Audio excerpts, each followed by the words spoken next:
Praise the lord. ಪ್ರೀತಿಯ ಸಹೋದರ ಹಾಗೂ ಸಹೋದರಿ, ಈ ದಿನ ನೋಡಿದ್ರಲ್ಲಿ ಬಹಳ ಸಂತೋಷದಿಂದಾಗಿದ್ದೇನೆ. ಶಾಲೂಮ್, ನಿಮಗೆ ಸಮಾಧಾನ ಉಂಟಾಗಲಿ. ಪ್ರೀತಿ ಉಳಿದ ಮಕ್ಕಳೇ, ಕಳೆದ ತಿಂಗಳೆಲ್ಲ ಅದ್ಭುತವಾಗಿ ಕಾಪಾಡಿಕೊಂಡು ಈ ನೂತನ ದಿನ ದೇವರು ಕೊಟ್ಟಿದ್ದಕ್ಕಾಗಿ ದೇವ್ರ ನಾಮಕ್ಕೆ ಸ್ತೋತ್ರ ಸಲ್ಲಿಸೋಣ.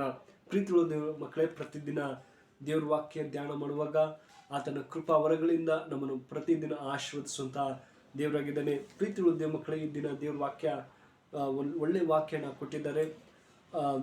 ಒಂದು ಊರಲ್ಲಿ ಒಂದು ಯೌವನಸ್ಥ ಹುಡುಗ ಇದ್ದ. ಪ್ರೀತಿಯ ಮಕ್ಕಳೇ, ಆತನಿಗೆ ಒಳ್ಳೆಯ ರೀತಿಯಲ್ಲಿ ಕಣ್ಣು ಸರಿಯಾಗಿ ಕಾಣಿಸ್ತಾ ಇತ್ತು.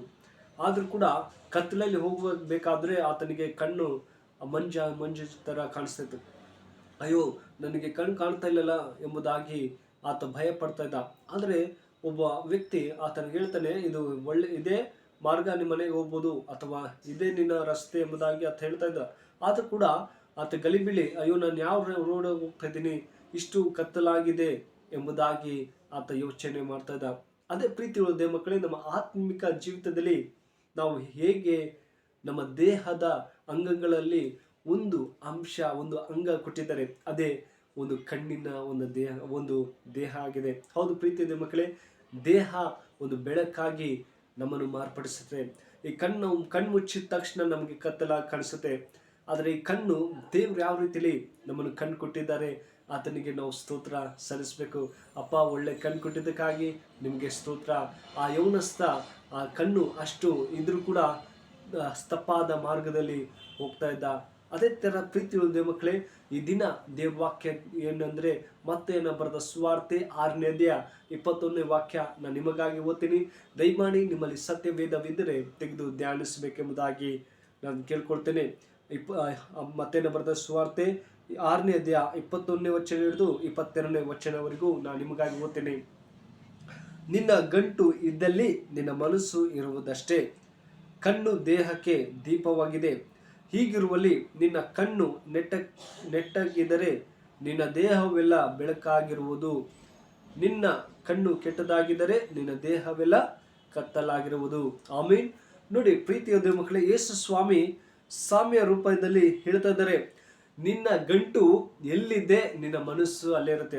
ನೋಡಿ, ನಮ್ಮ ಹತ್ರ ಎಷ್ಟೇ 1 ರೂಪಾಯಿ ಇದ್ರೂ ಕೂಡ ಆ ಮನಸ್ಸು, ಅಯ್ಯೋ 1 ರೂಪಾಯಿ ತಿಂದ್ರೆ ಏನಾದರೂ ಇದು ಆಗುತ್ತೆ, ಮನೆಗೆ ನಾಳೆ ಏನಾದರೂ ಬೇಕಾಗುತ್ತೆ ಎಂಬುದಾಗಿ ಆ 1 ರೂಪಾಯಿನೂ ಕೂಡ ನಾವು ಮನಸ್ಸು ಇರುತ್ತೆ. ಎಲ್ಲಾದ್ರೂ ಬಿದ್ದೋಯ್ತರೆ ಅದ್ರ ಜೋಪಾನವಾಗಿ ಇಟ್ಕೊಳ್ಳೋಕ್ಕೂ ಮನಸ್ಸು ಬರುತ್ತೆ. ಅದೇ ತರ ಕಣ್ಣುಗೂ ಕೂಡ ದೇವರು ದೇಹ ಆಗಿದೆ ಎಂಬುದಾಗಿ, ನಮ್ಮ ಕಣ್ಣು ಆತ್ಮಿಕವಾಗಿ ನಾವು ಹೇಗೆ ಜೀವಿಸಬೇಕು ಎಂಬುದಾಗಿ ದೇವ್ರ ವಾಕ್ಯ ಹೇಳ್ತದೆ. ಪ್ರೀತಿಯ ಮಕ್ಕಳೇ, ಈ ಕಣ್ಣು ನಾವು ನೋಡಿ ದೀಪವಾಗಿದೆ ಅಂತೆ. ನೋಡಿ, ನಮ್ಮ ಕಣ್ಣು ಒಂದು ದೀಪವಾಗಿದೆ. ನೋಡಿ, ಅದಕ್ಕೆ ಲೂಕನ ಬರೆದ ಸುವಾರ್ತೆ 11ನೇ ಅಧ್ಯಾಯ 34ನೇ ವಚನ ಹೇಳ್ತದೆ. ಪ್ರೀತಿಯ ಮಕ್ಕಳಲ್ಲಿ ಲೂಕನ ಬರೆದ ಸುವಾರ್ತೆ 11ನೇ ಅಧ್ಯಾಯ 34ನೇ ವಚನದಲ್ಲಿ ಏನು ಹೇಳ್ತದೆ ಅಂದ್ರೆ, ನಿನ್ನ ಕಣ್ಣು ದೇಹಕ್ಕೆ ದೀಪವಾಗಿದೆ. ನಿನ್ನ ಕಣ್ಣು ನೆಟ್ಟಕ್ಕಾಗಿರುವಾಗ ಅದರಂತೆ ನಿನ್ನ ದೇಹವೆಲ್ಲ ಬೆಳಕಾಗಿರುವುದು. ಅದು ಕೆಟ್ಟದಾಗಿರುವಾಗ ಅದರಂತೆ ನಿನ್ನ ದೇಹವು ಕತ್ತಲಾಗುವುದು. ಆಮೀನ್. ನೋಡಿ, ನಮ್ಮ ಕಣ್ಣು ನಾವು ಸರಿಯಾಗಿ ಜೋಪಾನವಾಗಿ ಇಟ್ಕೊಳ್ಬೇಕೆಂಬುದಾಗಿ ದೇವ್ರ ವಾಕ್ಯ ಹೇಳ್ತದೆ. ಹೌದು ಪ್ರೀತಿಯ ಮಕ್ಕಳೇ, ಚಿಕ್ಕ ಮಕ್ಕಳಿಗೆ ವಿಶೇಷವಾಗಿ ನೋಡೋದಾದ್ರೆ, ಆ ಮಕ್ಕಳಿಗೆ ಕಣ್ಣನ್ನು ಒಳ್ಳೆ ರೀತಿಯಲ್ಲಿ ಕಾಪಾಡಬೇಕೆಂಬುದಾಗಿ ನಾವು ಎಲ್ಲ ರೀತಿಯಲ್ಲಿ ಅವರಿಗೆ ಗ್ಲಾಸನ್ನು ಕೊಡಿಸ್ತಾರೆ. ಆ ಮಕ್ಕಳಿಗೆ ಚೆನ್ನಾಗಿ ನೋಡ್ಕೊಳ್ಬೇಕೆಂಬುದಾಗಿ ಎಲ್ಲ ರೀತಿಯಲ್ಲಿ ಸಹಾಯ ಮಾಡ್ತಾರೆ. ಒಳ್ಳೆಯದು ಇಲ್ಲಂತಲ್ಲ ಪ್ರೀತಿಯ ಮಕ್ಕಳೇ. ಆದರೆ ನಮ್ಮ ಆತ್ಮಿಕ ಕಣ್ಣು ನಾವು ಯಾವ ರೀತಿಯಲ್ಲಿ ಜೋಪಾನವಾಗಿ ಕಾಪಾಡ್ಕೊಳ್ತಾ ಇದ್ದೀವ, ನಾವು ಕೆಟ್ಟದಾದ ದಾರಿಯಲ್ಲಿ ನಡೀತಾ ಇದ್ದೀವಿ, ತಪ್ಪಾದದ್ದ ಬೆಳಕಲ್ಲಿ ಬಿಟ್ಟು ಕತ್ತಲಾಗಿ ನಾವು ಜೀವಿಸ್ತಾ ಇದ್ದೀವಿ. ಆದರೆ ದೇವ್ರ ವಾಕ್ಯ ಹೇಳ್ತದೆ, ನಿಮ್ಮ ದೇಹ ಕಣ್ಣನ್ನು ಬೆಳಕಾಗಿ ದೀಪವಾಗಿದೆ ಎಂಬುದಾಗಿ ದೇವ್ರ ವಾಕ್ಯ ಎಚ್ಚರಿಸ್ತಾ ಇದ್ದಾರೆ. ಆದರೆ ನಾವು ಏನ್ ಮಾಡ್ತಾ ಇದ್ದೀವಿ, ಕೆಟ್ಟದನ್ನೇ ನೋಡ್ತಾ ಇದ್ದೀವಿ, ಕೆಟ್ಟದನ್ನೇ ಕತ್ತಲಾಗಿ ಜೀವಿಸ್ತಾ ಇದ್ದೀವಿ. ಆದಮ ಹವಳಿಗೆ ಎಲ್ಲಾನು ಕೊಟ್ಟರು, ಆದರೆ ಅವ್ರ ಕಣ್ಣು ಆತ್ಮಿಕನ ಕಳ್ಕೊಂಡಿದ್ದಾರೆ ಎಂಬುದಾಗಿ ನೋಡ್ತೇವೆ. ಆ ಥರ ಪ್ರತಿದಿನ ದೇವ್ರ ವಾಕ್ಯನ ಓದುವಾಗ ಕಣ್ಣು ದೀಪವಾಗಿದೆ ಎಂಬುದಾಗಿ ದೇವ್ರ ವಾಕ್ಯ ಹೇಳ್ತದೆ. ನಮ್ಮ ಜೀವಿತದಲ್ಲಿ ದೇವರೇ ನನಗೆ ಬೆಳಕನ್ನು ಕೊಡು, ನಿನ್ನ ಒಳ್ಳೆ ಮಾರ್ಗದಲ್ಲಿ ನಾನು ನಡೆಸು ಎಂಬುದಾಗಿ ಹೇಳುವಾಗ ಖಂಡಿತವಾಗಿ ದೇವ್ರು ನಮ್ಮನ್ನು ನಡೆಸುವಂತ ಸರ್ವಶಕ್ತನಾಗಿದ್ದಾನೆ. ಪ್ರೀತಿ ಇರೋದೇ ಮಕ್ಕಳೇ, ನಾವು ಪ್ರತಿದಿನ ನಮ್ಮ ದೇವ್ರ ಕಣ್ಣು ಕೊಟ್ಟಿದ್ದಾರೆ, ನಮ್ಮ ಜೀವಿತದಲ್ಲಿ ಒಳ್ಳೆ ಬೆಳಕನ್ನು ಕೊಟ್ಟಿದ್ದಾರೆ. ಆ ಕಣ್ಣು ಮುಚ್ಚಿದರೆ ಎಲ್ಲವರು ಕತ್ತಲಾಗಿ ಮಾರ್ಪಡಿಸಿದ್ದಾರೆ. ಅದನ್ನು ಬಿಡುಗಡೆ ಕೊಡಬೇಕಾದ್ರೆ ನಮ್ಮ ಆತ್ಮಿಕ ಜೀವಿತನ ಬೆಳೆಸಿಕೊಳ್ಬೇಕೆಂಬುದಾಗಿ ದೇವ್ರ ವಾಕ್ಯ ಹೇಳ್ತದೆ. ನಮ್ಮ ಕಣ್ಣು ಯಾವ ರೀತಿಯಲ್ಲಿ ನಾವು ತೆಗೆದುಕೊಳ್ಬೇಕಂದ್ರೆ ನೋಡಿ, 2ನೇ ಅರಸುಗಳ ಪುಸ್ತಕ ನೋಡಿದಾದರೆ ಪ್ರೀತಿಯ ಮಕ್ಕಳೇ, ಅಲ್ಲಿ ಎಲೀಷಾ ಪ್ರಾರ್ಥನೆ ಮಾಡ್ತಾನೆ. ರಾಜನಿಗೆ, ಅಲ್ಲಿ ಸೇವಕರಿಗೆ ಪ್ರಾರ್ಥನೆ ಮಾಡುವಾಗ ಅವ್ರ ಇಸ್ರಾಯೇಲ್ ಜನರಿಗೆಲ್ಲ, ಪ್ರವಾದಿಗಳಿಗೆಲ್ಲ ಓಡಬೇಕೆಂಬುದಾಗಿ ಅವ್ರು ತೀರ್ಮಾನ ಮಾಡಿಸ್ತಾರೆ. ಆದರೆ ಎಲೀಷಾ ಹೇಳ್ತಾನೆ, ನಾನು ನಿಮಗಾಗಿ ಪ್ರಾರ್ಥಿಸ್ತೇನೆ, ದೇವ್ರೇ ಇವನಿಗೆ ಕಣ್ಣು ಬರ್ಬೇಕಪ್ಪ ಅಂತ ಪ್ರಾರ್ಥಿಸ್ತಾ ಇದ್ದ. ಅದೇ ಥರ ಅವನಿಗೆ ಕಣ್ಣು ಬಂತು, ಆತ್ಮಿಕ ಕಣ್ಣನ್ನು ಪಡ್ಕೊಂಡ ಎಂಬುದನ್ನು ನೋಡ್ತೀವಿ. ಅದೇ ಥರ ನಮ್ಮ ಜೀವಿತದಲ್ಲಿ ದೇವರೇ ನನಗೆ ಒಳ್ಳೆ ಕಣ್ಣು ಕೊಟ್ಟಿದ್ದೀ, ಸ್ತೋತ್ರ, ಆದರೆ ಇದೇ ಥರ ನನಗೆ ಆತ್ಮಿಕವಾಗಿ ದೀಪವಾಗಿ ಮಾರ್ಪಡಿಸೆಂಬುದಾಗಿ ಹೇಳುವಾಗ ಖಂಡಿತವಾಗಿ ನಮ್ಮನ್ನು ಮಾರ್ಪಡಿಸುವಂಥ ದೇವರಾಗಿದ್ದಾನೆ. ನೋಡಿ ಪ್ರೀತಿಯ ಮಕ್ಕಳೇ, ಎಷ್ಟೋ ಜನಗೆ ಕಣ್ಣಿಲ್ಲದೆ ಜೀವಿಸ್ತಾ ಇದ್ದಾರೆ, ಆದರೂ ಕೂಡ ಅವ್ರು ತಪ್ಪಾಗಿ ದಾರಿ ನಡೀತಾ ಇದ್ದಾರೆ. ಆದರೆ ಅಯ್ಯೋ ನನಗೆ ಕಣ್ಣಿಲ್ಲ, ಯಾರು ನೋಡ್ತಾರೆ ಎಂಬುದಾಗಿ ತಿಳಿತಾರೆ. ಆದರೆ ನಮಗೆ ಕಣ್ಣು ಕೊಟ್ಟಿದ್ದಾರೆ ದೇವರೇ, ನಿನಗೆ ಸ್ತೋತ್ರ, ಈ ಕಣ್ಣಿನಲ್ಲಿ ನಾನು ಒಳ್ಳೆ ದೀಪದಿಂದ ನಾನು ನಡೀತೀನಿ ಎಂಬುದಾಗಿ ಹೇಳುವಾಗ ದೇವ್ರು ಸಂತೋಷ ಪಡ್ತಾನೆ. ಮಗಳೇ, ಮಗನೇ, ನೀನು ಬಾ, ನಾನು ನಿನಗೆ ಕಣ್ಣಿಗೆ ದೀಪವು ಮತ್ತೆ ಬೆಳಕು ನೆಟ್ಟಿಗೆ ಮಾಡ್ತೇನೆ ಎಂಬುದಾಗಿ ಹೇಳ್ತಾ ಇದ್ದಾರೆ.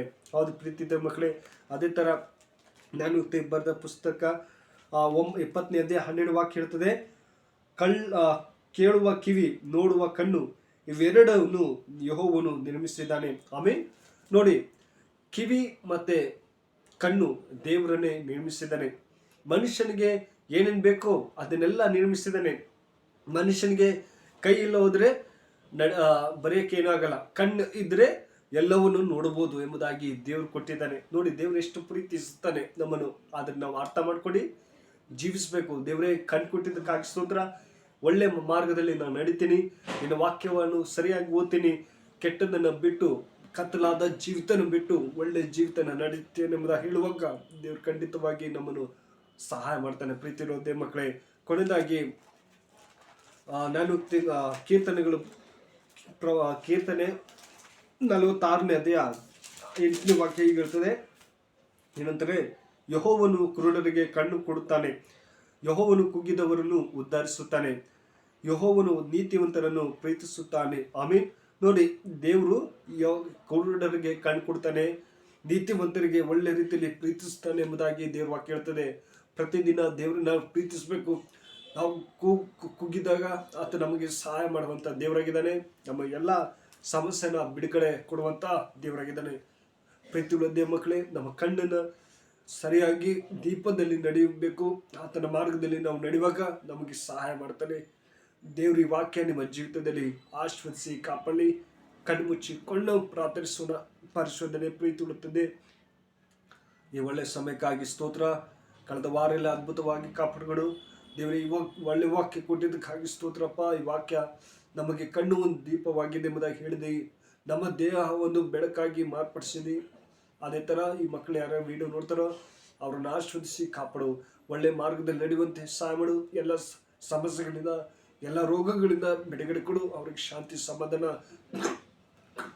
ಕೊಡಬೇಕಪ್ಪ ಅಂತ ಪ್ರಾರ್ಥಿಸಿದರೆ ಪ್ರೀತಿ ಉಳುತ್ತದೆ. ಈ ಚಿಕ್ಕ ಪ್ರಾರ್ಥನೆ ಕೇಳಕ್ಕಾಗಿ ಸ್ತೋತ್ರ. ಯೇಸು ನಾಮದಲ್ಲಿ ಬೇಡ್ತಾನೆ, ಜೀವ ತಂದೆ. Amen. May God bless you.